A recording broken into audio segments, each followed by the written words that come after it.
rise and fall of the Klingon Empire. Today is a good day to die. For centuries, this battle cry has echoed across the stars, spoken by one of the galaxy's most formidable warrior races. The Klingons, feared, respected, and misunderstood in equal measure. But beyond the ridged foreheads and bloodwine lies a civilization with a rich mythology, a complex honor code, and an empire that has shaped galactic history for over 1,500 years. Today, we're diving deep into the complete history, mythology, and lore of the Klingon Empire, from the legendary Kahless, who forged a nation with fire and blood, through centuries of conquest and conflict, to their surprising alliance with the Federation, and finally to their current struggles as the once mighty empire faces an uncertain future. This is the story of warriors, emperors, and the eternal struggle for honor in a galaxy that doesn't always reward it. To understand the Klingons, we must begin where they began, in myth and legend. According to Klingon mythology, the first Klingon was a warrior named Kortar. The gods created Kortar and his mate in a place called Quidu, essentially the Klingon Garden of Eden. But the gods made one critical mistake. They made Kortar's heart too strong, too fierce, too proud. The creation myth, recited during traditional Klingon wedding ceremonies, tells us that the gods forged Kortar's heart from fire and steel. When the gods heard its beating, they proclaimed, "On this day, we have brought forth the strongest heart in all the heavens. None can stand before it without trembling at its strength." But Kortar's heart weakened when he realized he was alone. So the gods created a mate for him, but her heart beat even stronger than his. Jealous, but also complete, the two lovers made a choice that would define the Klingon spirit forever. They turned on their creators. Kortar and his mate slew the gods who had made them, declaring them more trouble than they were worth, and burned the heavens to ashes. For this act of defiance, Kortar was condemned to an eternal punishment, to pilot the barge of the dead across the river of blood, ferrying dishonored Klingon souls to Gretor. The Klingon hell for all eternity. This myth is fundamental to understanding Klingon culture. From their very beginning, Klingons rejected divine authority and embraced the idea that strength, courage, and the willingness to challenge even the gods themselves were virtues. The Klingons answer to no one, not even their creators. As for the afterlife, Klingon beliefs revolve around honor. Those who die with honor journey to Stover Core, a paradise where Kahless, the unforgettable himself, guards the gates. There, warriors join the Black Fleet and spend eternity fighting battles they always win, feasting after every victory. It's essentially the Klingon version of Valhalla, but those who die dishonorably face a far worse fate. They're ferried across the river of blood by Kortar himself, past serpentine creatures called Koskare, who try to lure them into the water with the voices of loved ones. If they fall in, their souls are destroyed forever. those who make it across Face Gretor, where the demon Fekler tortures them for eternity. From myth, we move to legend, though for the Klingons, the line between the two is blurred. Around the 9th century AD by the human calendar, the Klingon homeworld of Kronos was fractured and bleeding. The people suffered under the brutal tyranny of Mahler, a warlord so powerful that none dared oppose him. For generations, Mahler's empire spread fear and oppression across the planet. But from these dark times emerged a champion of humble birth, Kahless.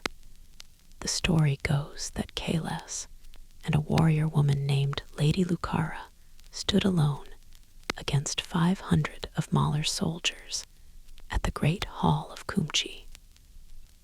While the garrison fled in terror, these two warriors held the line and achieved a decisive victory. This battle sparked what would become known as the greatest romance in Klingon history, and a revolution that would change their world forever. But Kahless needed a weapon worthy of his cause. According to legend, he had a vision of his dead mate. Some sources say it was Lucara herself, who told him to forge a sword from his own hair and the lava of the Kristak volcano. Kahless followed these instructions and created the first bat'leth, the Sword of Honor, a curved, double-bladed weapon that would become the symbol of Klingon warriors for all time. Armed with this legendary blade, Kahless finally confronted Mahler at the River Skral.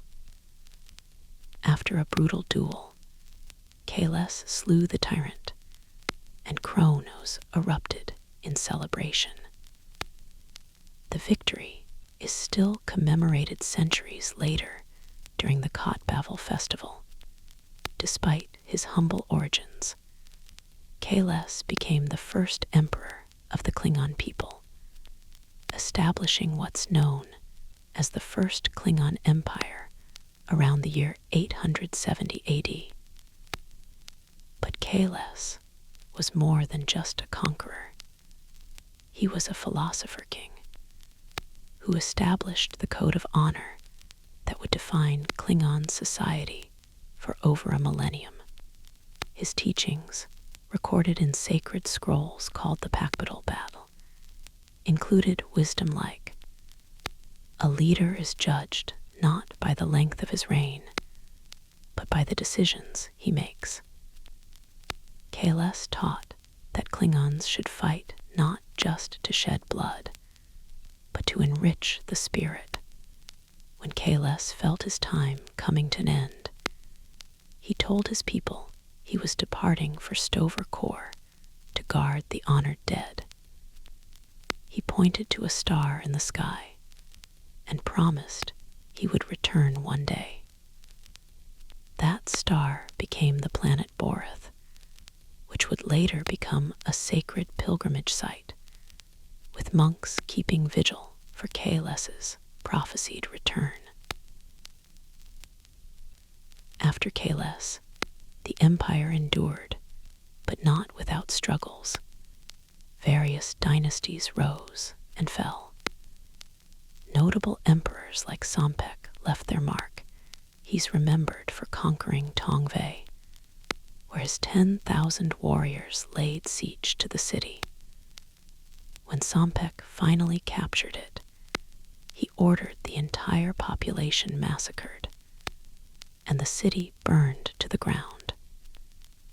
This gives you an idea of what notable meant in Klingon history, but the most dramatic upheaval came during what's known as the Second Dynasty. General Catralan assassinated Emperor Reclaw and systematically murdered every member of the imperial family, ending the bloodline of Kahless forever, or so it seemed. What followed was called the Dark Time by Klingon historians, 10 years when the Empire was ruled by a council elected by the people. It was democracy, Klingon style. While 24th century Klingons looked back on this period with disdain, calling it dark and dishonorable, it actually produced several important reforms. Eventually, the great houses couldn't stomach this democratic experiment any longer. A new group of Klingons was given the titles and names of the original imperial family, creating an elaborate fiction that the bloodline had never been broken. This was the third dynasty built on a lie that everyone agreed to believe, because the alternative was too shameful to acknowledge. Then came the Herc invasion in the 14th century. The Herc, the name means outsiders in Klingon, came from the Gamma Quadrant and sacked Kronos. Though they didn't stay long, they looted countless cultural treasures, including the sword of Kahless itself. This invasion traumatized the Klingon people, and some sources suggest the Klingons reverse-engineered Herc technology to finally achieve warp capability, transforming them from a planetary power into an interstellar empire. By the mid-21st century, the last emperor died, and the monarchy was abandoned, though never officially abolished. Real power shifted to the Chancellor and the High Council, representing the great houses. This was the Second Empire, the Klingon Empire, as a feudal military state. The Klingon Empire's expansion brought them into contact with other spacefaring civilizations, and these meetings rarely went well. In 2016, a Vulcan ship crossed into Klingon space near Achatoria. The Klingons destroyed it immediately. The Vulcans learned a harsh lesson and began firing first whenever they encountered Klingons, a policy that would continue until formal diplomatic relations were eventually, reluctantly, established. Then came humanity. In the 2150s, a Klingon courier crash-landed on Earth and was shot by a farmer. Dr. Phlox, a Denobulan serving on the NX-01 Enterprise under Captain Jonathan Archer, saved the Klingon's life. Archer personally returned the warrior to Kronos, helping him maintain his honor. It should have been the beginning of a beautiful friendship. It wasn't. Soon after, the Enterprise was helping refugees flee from Klingon persecution, leading to multiple hostile encounters. Captain Archer was eventually captured, put on trial, and sentenced to the frozen prison colony of Rurapend. Though he escaped, the damage was done. Relations with Earth, and later the United Federation of Planets, would be hostile for over a century.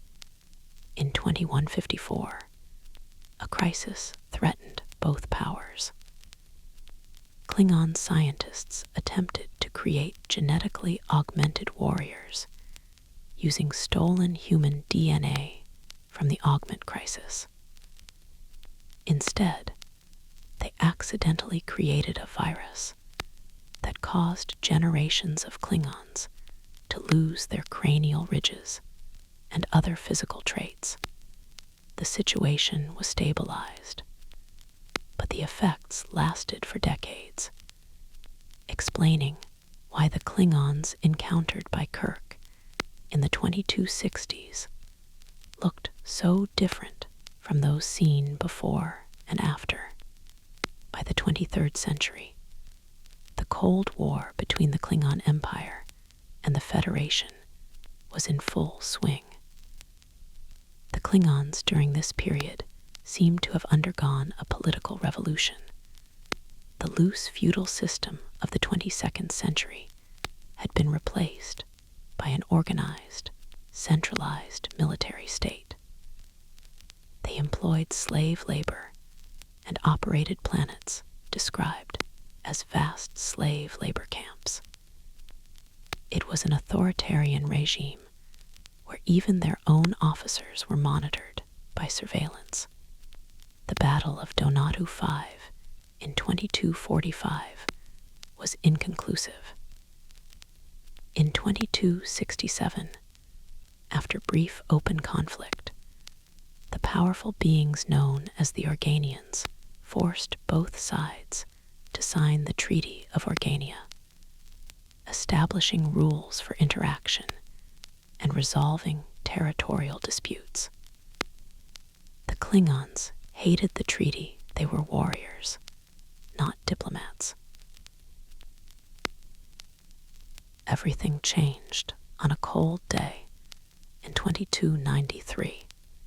Praxis, a moon of Kronos that served as the Empire's key energy production facility, exploded. The shockwave ripped through the Klingon homeworld's atmosphere, destroying much of the ozone layer. Scientists projected that Kronos would become uninhabitable within 50 years. But Praxis wasn't just an environmental disaster, it was an economic one. The Empire's enormous military budget had already strained their economy to the breaking point. Praxis was both the symptom and the final blow. Like Chernobyl didn't cause, but rather revealed the weaknesses of the Soviet Union, Praxis exposed the fundamental unsustainability of the Klingon war machine. Chancellor Gorkon, a visionary leader, understood what many Klingons refused to accept. The Empire would not survive without help. He pursued peace with the Federation, despite fierce opposition from hardliners who saw it as a betrayal of everything Kahless stood for. A conspiracy spanning both governments tried to stop him. General Chang, Starfleet officers, and even Romulan agents assassinated Gorkon and framed Captain James T. Kirk for the murder. Kirk was sent to Rura Penthe, where the Klingons had sent Captain Archer over a century before. But thanks to Spock, the Enterprise crew, and Gorkon's daughter Azitbur, who became Chancellor after her father's death, the conspirators were exposed at the peace summit.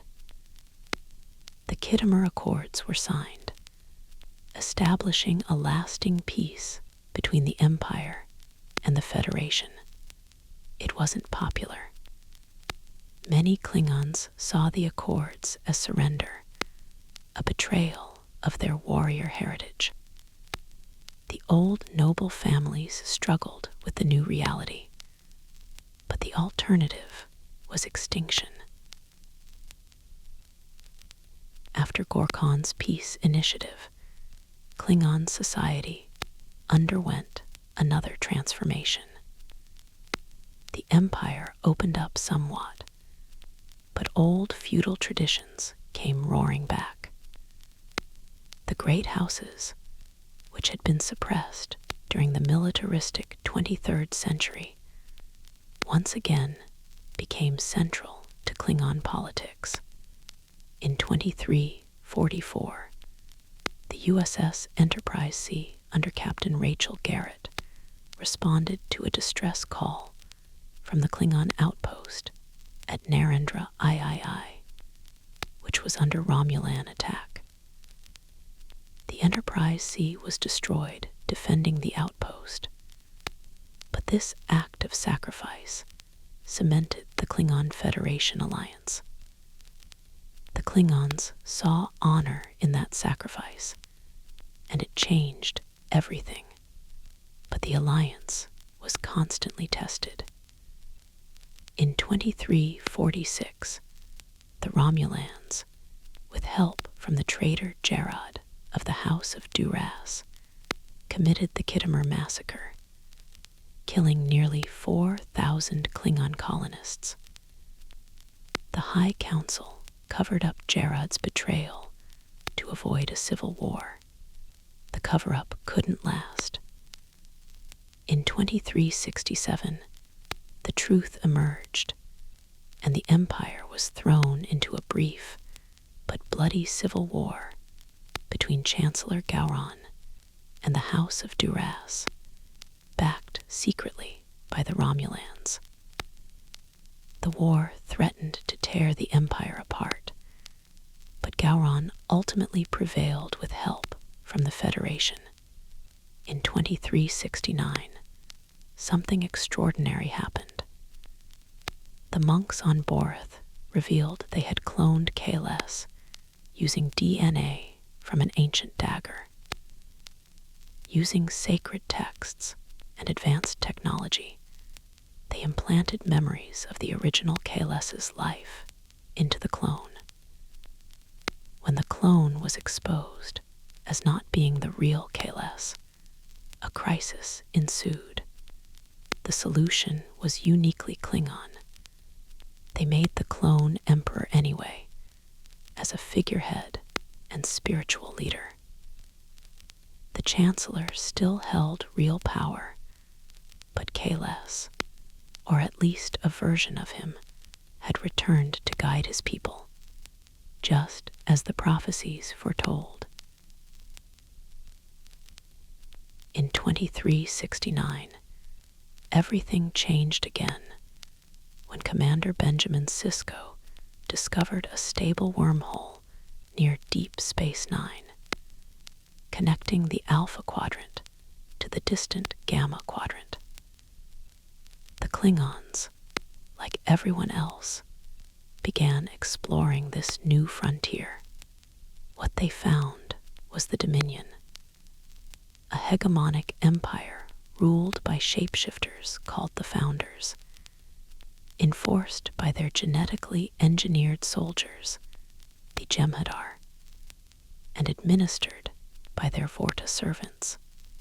The Dominion proved expert at manipulation. In 2372, they planted evidence that the Kardashian Union was under Founder control.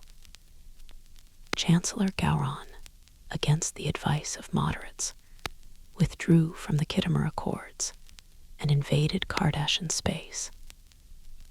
Captain Sisko managed to convince Gowron this was exactly what the Dominion wanted. But the damage was done. The Federation and Klingon Empire went to war with each other. By 2373, after Kardasha actually did join the Dominion, the Klingons realized their mistake. Gowron renewed the Khitomer Accords, and the Empire stood alongside the Federation against the true threat. The Dominion War lasted from 2373 to 2375 and was one of the bloodiest conflicts in galactic history. The Klingons fought with their characteristic ferocity. General Martok became a legendary hero, leading fleet after fleet against overwhelming odds. They retook Deep Space Nine in a desperate battle. They destroyed Dominion shipyards at Monarch IV. They invaded Chintoka alongside Federation and Romulan forces, but the cost was staggering. entire fleets were annihilated. Some of the Empire's greatest warriors fell in battle. By the time the female changeling surrendered at Deep Space Nine in 2375, the Klingon Empire had suffered casualties it would take decades to recover from. Starfleet intelligence estimated the Empire would need at least 10 years just to rebuild what they'd lost. And here's where the story turns dark. After the Dominion War, the Klingon Empire largely withdrew into its own territory, focused on recovery and rebuilding. But the galaxy kept changing, and the Klingons struggled to adapt. The empire that had once been the second largest interstellar power faced mounting problems. Politically, the High Council remained fractured by the great houses' competing ambitions. The brief period of unity during the Dominion War gave way to old feuds and power struggles. Chancellor Martok, a commoner who rose through battlefield commissions, tried to guide the empire with wisdom and honor. But hardliners within the High Council pushed for more aggressive expansion. When Martok refused to invade the Gorn hegemony, Jimpok challenged and killed him in ritual combat, becoming the new chancellor. Jimpok's reign marked a troubling shift. The Empire invaded and annexed the Gorn, the Nausicons, and absorbed the Orion Syndicate. But these conquests were controversial. The Federation condemned them, straining the alliance that had saved both powers during the Dominion War. More troubling was what these actions revealed. The Empire was reverting to its old ways, trying to solve problems through conquest rather than adaptation. The old warrior culture that Kahless had created over a millennium ago was becoming a liability in a galaxy that increasingly valued diplomacy, trade, and cooperation. In 2411, a new civil war erupted. Jimpok's dishonorable actions, including his possibly illegitimate challenge of Martok, came to light. He fell in combat to Jayula, but she passed the chancellorship to Laurel, a clone created by the monks of Boreth, continuing the strange tradition of manufactured leaders. By the 25th century, the Empire faces an existential crisis. After the burn in the 32nd century, a mysterious event that destroyed most dilithium in the galaxy, the Klingons essentially vanish from the historical record. Whether they destroyed themselves in internal warfare, were conquered by enemies, or simply withdrew from galactic affairs, remains unknown. So what happened to the mighty Klingon Empire? The truth is, the Empire is a victim of its own values. Kahless created a warrior culture that valued honor, courage, and glory in battle above all else. For over 1,500 years, this code served the Klingons well. It unified a fractured world, built an interstellar empire, and earned them respect and fear throughout the galaxy. But the galaxy changed. The Federation rose as a power built not on conquest, but on cooperation. The Romulans proved that cunning could triumph over courage. The Dominion showed that genetic engineering and cloning could create armies that never tired, never questioned, never needed honor, the Klingons face a choice: adapt or fade into history. Can a culture built entirely around warrior values survive in a galaxy that increasingly doesn't reward them? Can the great houses unite for something other than war? Can honor mean something more than dying gloriously in battle? The monks of Boreth keep their vigil, waiting for guidance from Kahless, whether the original or the clone. The warriors of the Empire still raise their voices in battle songs, still howl at the sky when a comrade falls, still believe that Stover Core awaits them. But somewhere in the great hall on Kronos, the High Council faces an uncomfortable truth. Today might be a good day to die, but tomorrow the Empire needs warriors who also know how to live.